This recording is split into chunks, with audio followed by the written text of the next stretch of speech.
یا گزارش یہ ہے جی کہ بعض علماء فرق کرتے ہیں لڑکا بچہ جو ہے اس کے پیشاب میں اور بچی کے پیشاب میں۔ وہ کہتے ہیں کہ بچی کا پیشاب جو ہے نا اس میں دسومت زیادہ ہوتی ہے، لہٰذا وہ ناپاکی، اس کی ناپاکی میں کوئی شک نہیں، لیکن بچے کے پیشاب میں وہ دسومت نہیں ہوتی۔ لیکن حنفی مسلک میں یہ ہے کہ پیشاب پیشاب ہے، وہ لڑکے کا ہو یا لڑکی کا ہو، وہ ناپاک ہے، اس کو ہر حال میں دھونا پڑے گا۔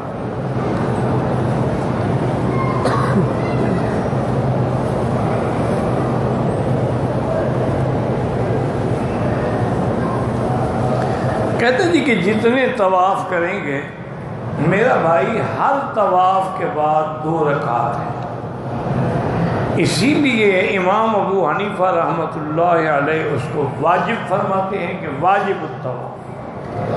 باقی ائمہ کے نزدیک وہ سنت ہے۔ تو فرق کیا ہوا؟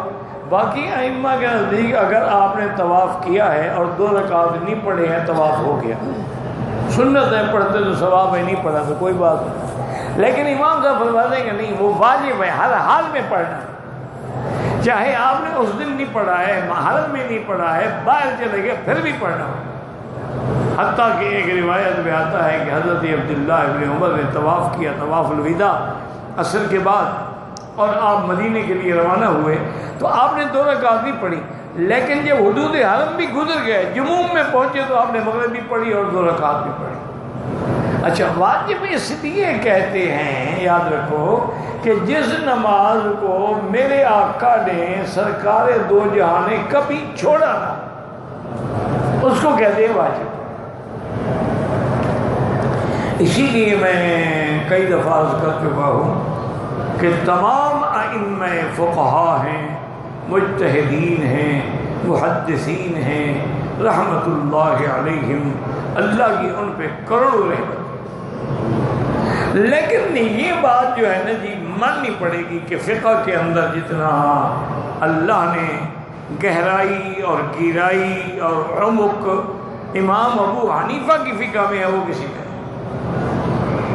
شرط ہی ہے کہ پڑھنے پڑھانے والا ہو۔ اگر ایک آدمی کو خود ہی سمجھ نہ آئے، جس کو یہ بھی پتہ نہ ہو کہ ہدایہ اولین کو اولین کیوں کہتے ہیں، اخیرین کیوں کہتے ہیں، وہ اعتراض کرے فقہ حنفی پر، تو اس کا کیا علاج ہے؟ اللہ ہدایت دے، ہم تو دعا مانگتے رہتے ہیں۔ امام صاحب کی بڑی گہری نظر، اب دیکھیں نا مثال کو، اس کی مثال سمجھو۔ امام صاحب کے نزدیک یہ ہے کہ جب نماز شروع کرو تو تکبیر تحریمہ کے بعد کیا کہو؟ سبحانک اللہم و بحمدک و تبارک اسمک و تعالی جدک و لا الہ غیرک۔ اچھا، اسی طرح ایک حدیث میں یہ بھی ہے کہ تکبیر تحریمہ کے بعد کہو اللہم باعد بینی و بین خطایایا کما باعدت بین المشرق والمغرب۔ یہ بھی حدیث میں ہے، ہمارا انکار نہیں ہے۔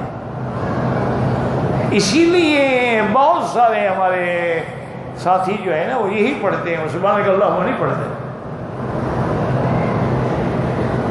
ہمارا ایمان ہے کہ وہ حدیث ہے، لیکن اب امام ابو حنیفہ کی بات کو سمجھو۔ امام صاحب یہ دیکھتے ہیں کہ کون سی حدیث زیادہ قرآن کے مطابق ہے، اس کو پہلے لیتے ہیں، پھر دیکھتے ہیں کہ کون سی حدیث تو ہے لیکن ابو بکر عمر نے کس حدیث پہ عمل کیا ہے، پھر اس کو لیتے ہیں۔ یعنی اتنی باریکی سے وہ دیکھتے ہیں۔ اگر ان کا بھی عمل نہ ملے پھر دیکھتے ہیں عشرہ مبشرہ نے کس حدیث پہ عمل کیا ہے۔ اب امام صاحب کہتے ہیں کہ سبحانک اللہم پڑھو، بھئی کیوں پڑھو؟ انہوں نے کہا بات یہ ہے کہ ساری حدیثیں صحیح موجود ہیں کہ جب اللہ نے قرآن میں فرمایا وَسَبِّحْ بِسْمَ رَبِّكَ الْعَظِيمِ، حضور نے فرمایا اجعلوها فی رکوعکم، رکوع میں یہی پڑھا کرو سبحان ربی العظیم، تو یہ قرآن کے مطابق ہو گیا سبح اسم ربک العظیم اور سبحان ربی العظیم۔ اور جب آیت اتری سبح اسم ربک الاعلی، اللہ کے نبی نے فرمایا اجعلوا فی سجودکم، اس کو سجدے میں پڑھا کرو، سبحان ربی الاعلی۔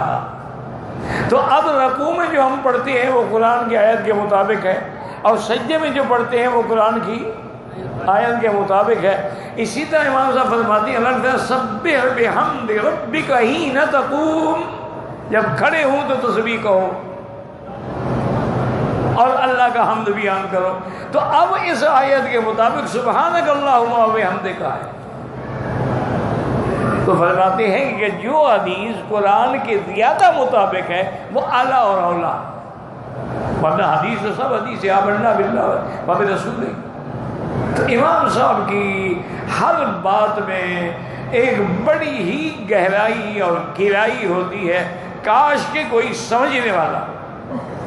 بلکہ میں نے تو زیارت نہیں کی علامہ انور شاہ کاشمیری رحمۃ اللہ علیہ کی، جو اپنے زمانے کے بہت بڑے محدث تھے، حافظ الحدیث تھے، تو کہتے ہیں کہ وہ ہمیشہ فرمایا کرتے تھے کہ بھئی جہاں صاحبین نے، یعنی آپ کے دو شاگردوں نے، ابو یوسف اور محمد بن حسن شیبانی نے امام صاحب سے اختلاف کیا، ان کے قول کے الگ قول لیا ہے، فرماتے اصل بات یہ ہے کہ صاحبین امام صاحب کی اس بات کو سمجھے ہی نہیں، اس لیے انہوں نے دوسرا قول اختیار کیا، ورنہ یہ نہیں ہے کہ صاحبین کا قول زیادہ حق ہے۔ پھر اس پر شاہ صاحب دلائل دیتے تھے۔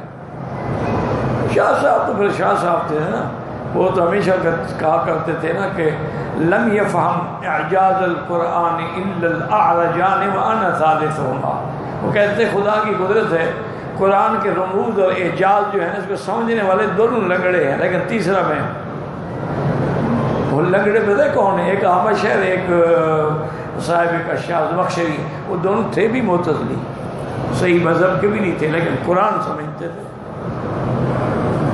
اب یہ اللہ کی شان ہے، جس کو چاہے اللہ فہم عطا فرمائے، حالانکہ خود گمراہ ہو گئے لیکن قرآن میں ان کی نظر تھی۔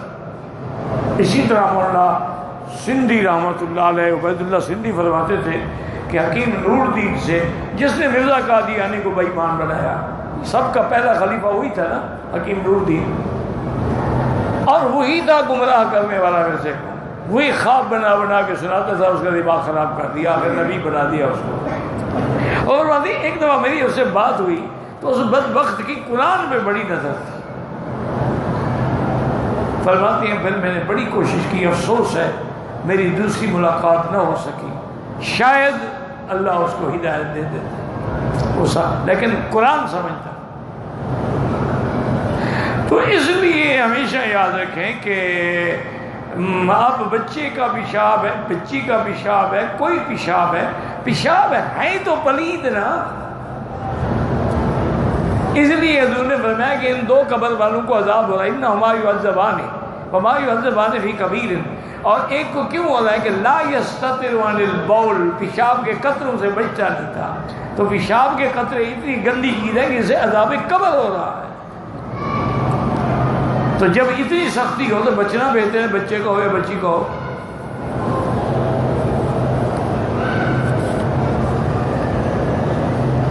اور جتنی بار طواف کریں نفل دو پڑھیں، کیوں؟ حضور نے جب بھی طواف کیا 2 رکعت پڑھی، تو لہٰذا واجب ہو گئے۔ اسی لیے امام صاحب فرماتے ہیں نا کہ سنت موقع وہ ہے کہ اکثر پڑھی، غیر موقع ہے کبھی پڑھی کبھی نہیں پڑھی، لیکن واجب وہ ہے جس کو کبھی نہیں چھوڑا، سفر میں بھی نہیں چھوڑا، اس لیے ان کے نزدیک وتر بھی واجب ہے اور 2 رکعت طواف کی بھی واجب ہے۔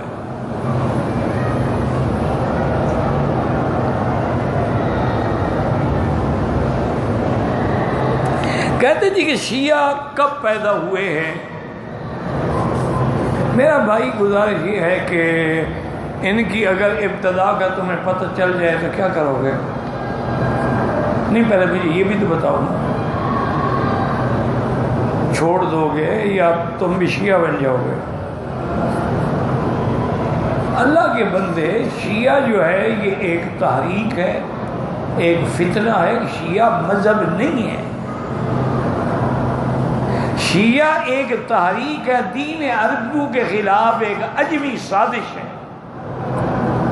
کہ جب اسلام کا قلعہ جو ہے جم گیا اور 80 لاکھ مربع میل پہ اسلام کا پرچم لہرا گیا، حضرت عثمان کے زمانے میں تو عبداللہ ابن سبا نے یہ بنیاد رکھی، اور وہ یہودی تھا، وہاں سے شیعت کی بنیاد رکھی گئی،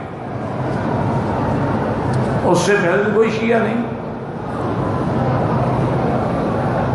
باقی یہ ہے کہ اب لوگوں کو آدمی نے دھوکہ دینا ہو تو اس کا تو کوئی علاج نہیں ہے نا۔ وہ ایک شیعہ نے لکھا کہ قرآن میں ہے وَإِنَّ مِن شِيَّتِهِ لَإِبْرَاهِيمَ، معنی یہ ہے کہ حضرت ابراہیم علیہ السلام بھی شیعہ تھے۔ تو مولانا اللہ وسائے ہوتے تھے تیرا غازی خان کہ اللہ اس کی قبر میں رحمت کرے، انہی کو سوال لکھا گیا، انہوں نے فرمایا ہاں بالکل ٹھیک کہہ رہے ہیں آپ، جب وہ آذر کے گھر میں تھے نا شیعہ تھے، جا ربہ بقلب سلیم، پھر وہ سنی ہو گئے۔ کہا بدبخت جیسے تو کہے گا میں بھی تو وہی کہوں گا۔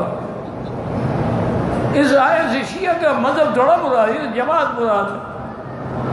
انہوں نے کہا اگر اس لفظ سے تم شیعہ لیتے ہو، الذین فرقوا دینہم کانوا شیعا، جن نے دین میں تفرقہ ڈالا وہ بھی شیعہ ہے۔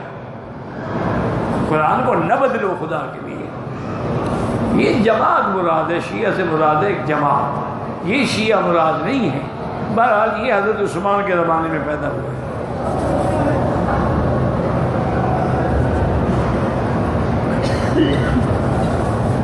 اور وہی چونکہ میں نے آپ سے کہا نا کہ یہ مذہب تو ہے نہیں نا، یہ ایک تحریک تھی اسلام اور اہل سنت کا۔ اہل سنت نے کہا 4 بیویوں نے کہا 9 جائز ہے، اہل سنت نے کہا متع حرام ہے، نے کہا متع حلال ہے، انہوں نے کہا کہ جناب یہ ہے کہ چور چوری کرے تو ہاتھ کاٹ دیا، نے کہا نہیں تھوڑی سی انگلیاں کاٹ لو۔ تو یہ ہر چیز میں رعایت دیتے گئے نا، تو مذہب نہیں ہے یہ تو ڈھاؤں گئے لوگوں کو پھنسانے کے لیے۔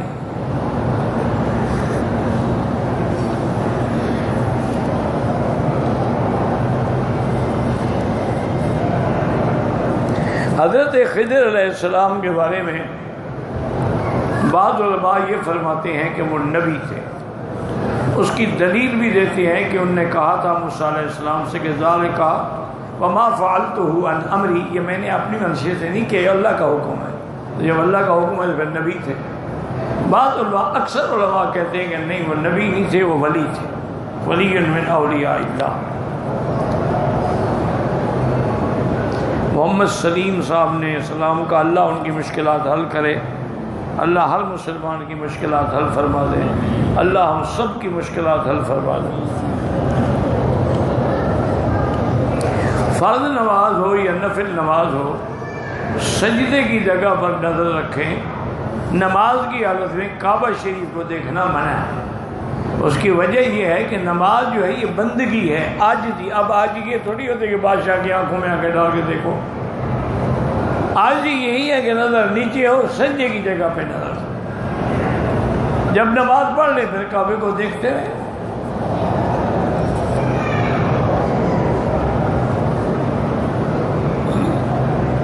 کہتے نہیں میں مکے میں رہتا ہوں، میں نے حج تو کیا ہے، طواف زیارت بھی کیا ہے، لیکن آج تک صفا مروہ نہیں دوڑی، کوئی حج نہیں۔ صفا مروہ کا اگلے سال تک وقت ہے۔ اب آپ ایسے کریں کہ ایک نفلی طواف کریں کپڑوں میں، اور اس کے بعد اسی نیت سے صفا مروہ دوڑنے بعد ختم ہو گئی۔ صفا کے لیے ضروری نہیں ہوتا کہ اسی دنوں کی جائے، وہ جتنا بعد میں کریں کر سکتے ہیں۔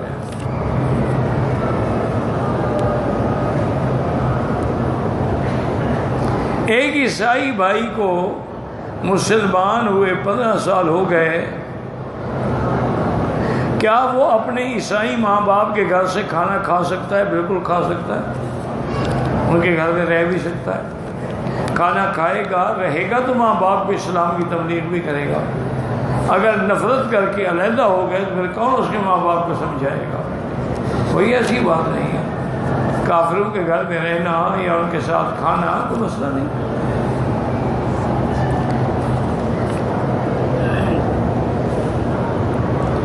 اگر خواب میں انسان ڈر جائے تو اٹھنے کے بعد بائیں طرف 3 دفعہ تھوک بھی دے اور یہ بھی پڑھے لا حول ولا قوت الا باللہ العلی العظیم، لا حول ولا قوت الا باللہ العلی العظیم، لا حول ولا قوت الا باللہ۔ پھر کروٹ بدل کے سو جائے اور یہ خواب کسی کو نہ بتائے، کچھ بھی نہیں ہوگا۔ میں حنفی ہوں، کبھی کبھی رفع دین کر لیتا ہوں، تو رفع دین کر لیتا ہوں تو حنفی مسلک میں رفع دین جائز ہی نہیں، کوئی بات نہیں، رفع دین کیا کرو، بس حنفی کیوں کہلاتے ہو؟ تمہارے نہ ہونے سے کوئی حنفیت کمزور ہو جائے گی، ایک آدمی کم ہو جائے گا؟ اللہ کے بندے حنفی مسلک میں رفع دین ہے ہی نہیں۔ وہ تو یہ حضرت عبداللہ بن مسعود کی حدیث سے روایت کرتے ہیں کہ انہوں نے نماز پڑھی اور یہ بھی کہا کہ میں وہ نماز پڑھ کے تمہیں دکھاتا ہوں جو حضور نے پڑھی تھی، تو لم یرفع یدیہ الا فی التکبیرۃ الاولی، پہلی دفعہ ہاتھ اٹھائے اس کے بعد ہاتھ نہیں اٹھائے۔ تو عبداللہ بن مسعود جیسا آدمی، صحابی یہ جلیل، باقی جو کرتے ہیں ان پہ اعتراض نہ کرو، باقی یہ نہ کہو جی میں حنفی ہوں، اللہ کے بندے حنفی ہو تو حنفی مسلک میں رہو۔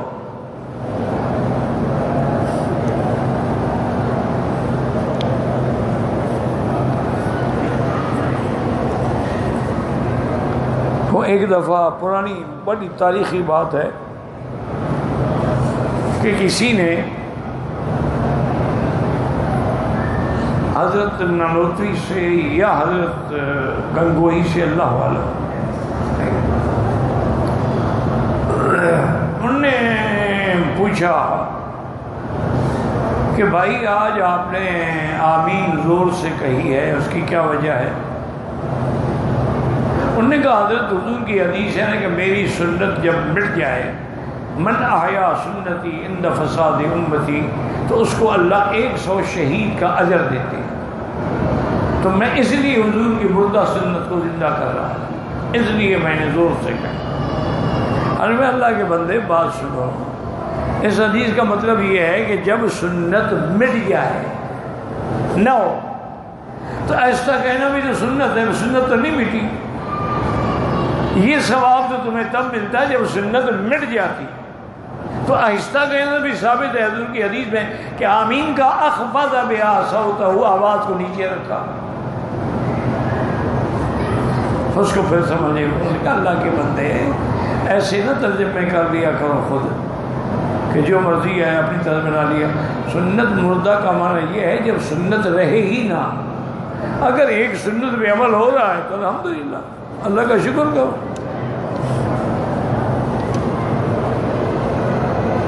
آب زمزم جو ہے اپنے سامان میں لے جائیں، تم جانو، ایئر لائن والے جانے، مجھے کیا پتہ ہے۔ ہمارے گاؤں میں 2 مسجدیں ہیں، دونوں کے امام بدعتی ہیں اور بریلوی ہیں، ان کے پیچھے نماز نہیں ہوتی میرا بھائی، کیونکہ اہل بدعت جو ہیں ان کی تعظیم کرنا، تکریم کرنا، ان کے پیچھے نماز پڑھنا، حضور کی حدیث ہے کہ من وقر صاحب بدعت، جس نے کسی بدعتی کو عزت دی، فقد ہدم الدین، اس نے دین نبی کو گرا دیا۔ اس لیے ایک اور حدیث میں آتا ہے کہ من احدث فی حدثا او آوى محدثا، اگر کسی نے مدینے میں بدعت کی یا بدعتی کو جگہ دی، فعلیہ لعنت اللہ والملائکۃ والناس اجمعین، اس پہ اللہ کی بھی لعنت، فرشتوں کی لعنت، لوگوں کی، لا یقبل اللہ منہ صرفا ولا عدلا، نہ اللہ اس کا فرض قبول کریں گے نہ نفل، ولا حجا ولا عمرۃ، نہ حج قبول کریں گے نہ عمرہ قبول کریں گے۔ تو اللہ بدعت سے بچائے، دعا کرو اللہ ان کو ہدایت عطا فرمائے، لیکن جب تک وہ بدعت پر مصر ہیں اپنی جماعت الگ کر لو، کوئی بھی نہ ہو، گھر میں کھڑے ہو جاؤ، بچوں کو پیچھے کھڑا کر لو، خود جماعت کر لو، لیکن جب نماز ہی نہ ہو تو کیا فائدہ۔ واللہ اعلم۔ ربنا تقبل منا انک انت السمیع العلیم وتب علینا انک انت التواب الرحیم۔ یا حی یا قیوم برحمتک نستغیث، یا حی یا قیوم یا ذا الجلال والاکرام، یا حی یا قیوم یا ذا الجلال والاکرام، یا ذا الجلال والاکرام۔ اللہم انا نعوذ بک من البرص والجنون والجذام ومن سیء الاسقام۔ اللہم ارحم ضعفنا واجبر کسرنا واشفنا واشف مرضانا وارحم موتانا واستجب دعاءنا ولا تخيب رجاءنا۔ اللہم اغفر لنا ولوالدینا ولوالدينا ولمشايخنا ولأساتذتنا ولمن حق علينا ولمن أوصانا واستوصانا ولجميع المسلمين والمسلمات والمؤمنين والمؤمنات الأحياء منهم والأموات یا اللہ بیماروں کو شفا عطا فرماؤ، یا اللہ ہماری ظاہری باطنی روحانی جسمانی نفسانی بیماریاں دور فرماؤ، یا اللہ ہماری پریشانیاں دور فرماؤ، یا اللہ بے حیاؤں کو حیا عطا فرما، بے دینوں کو دین عطا فرما، بے اولادوں کو اولاد صالح عطا فرما، جن کی اولادیں ہیں ان کو صالح بنا، یا اللہ جن کے گھروں میں بچیاں ہیں ان کو خیر کے رشتے نصیب فرما، بے روزگاروں کو روزگار عطا فرما، قرض داروں کے قرض عطا فرما، یا اللہ ہمیں مانگنے بھی نہیں آتا بغیر مانگے عطا فرما، یا اللہ پورے عالم میں جتنی مساجد ہیں مدارس ہیں دین کے ادارے ہیں دین کے مراکز ہیں دین کی جماعتیں ہیں دین کے کام کرنے والے ہیں سب کی حفاظت فرما، یا اللہ حرمین الشریفین کو قیامت تک ہر فتنے سے محفوظ فرما، یا اللہ مسلمان فلسطین میں ہیں کشمیر میں ہیں، یا اللہ روہنگیا میں ہیں میانمار میں ہیں عرب میں ہیں عجب میں ہیں افغان میں ہیں، یا اللہ ان کی جان مال آبرو عزت کی حفاظت فرما، ربنا تقبل منا انک انت السمیع العلیم وتب علینا انک انت التواب الرحیم، وصلی اللہ تعالی علی خیر خلقہ سیدنا محمد وعلی آلہ وصحبہ اجمعین، اللہم صلی علی سیدنا محمد وبارک وسلم علیہ۔